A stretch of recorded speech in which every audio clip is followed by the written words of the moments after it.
அனைவருக்கும் வணக்கம். இப்போ வந்து பார்த்தீங்கன்னா ஒரு 10 நாளாக காந்தாரா காந்தாரா காந்தாரா நம்ம நீங்கள் முகநூல் வாயில எங்கே போனாலும் சரி காந்தாரா தாங்க வருது.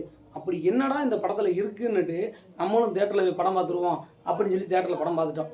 உண்மையிலே சொல்கிறாங்க, இந்த மாதிரி படங்கள் தயாரிக்கிறதுக்கு அவனுள்ள சாமி இறங்கினா மட்டும்தான் இந்த மாதிரி ஒரு படம் தயாரிக்க முடியும்னு நெத்தி புட்டில் அடித்த மாதிரி ரிஷப் செட்டி அழகாக ஒரு படைப்பு படைச்சி வச்சுருக்காருங்க. கர்நாடகா படத்துக்கு போய் இவ்வளோ புகழ்றீங்களே அப்படின்னு நீங்கள் கேட்கலாம்.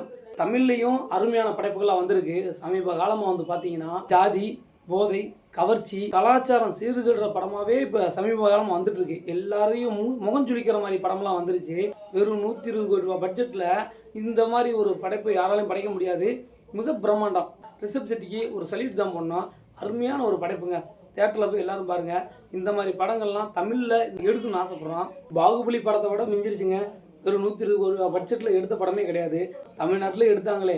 ஒரு நடிகருக்கு 200 கோடி கொடுத்தா எப்படிங்க படம் தயாரிக்க முடியும்? படம் தயாரிக்கிறவன் நான் கிட்ட தான் போகணும். தமிழ் டைரக்டர்கள்லாம் இவங்களை பார்த்து கற்றுக்குங்க.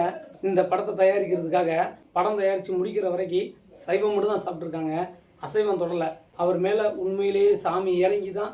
அதுலேயும் வந்து பார்த்தீங்கன்னா ஒரு சீன் நல்லாயிருக்கும். சிவன் இறங்குற சீனு அதெல்லாம் நார்மலான பீப்புள், அதாவது கடவுள் பக்தி இல்லாதவங்க பார்த்தாலே இந்த கூஸ் பம்ப்ஸ் தான். இந்த சிவன் மேலே வெறியாக இருக்கவங்கலாம் பார்த்தாங்கன்னா உண்மையிலேயே தேட்டருக்குள்ளே ருத்ராதாண்டம் தான்.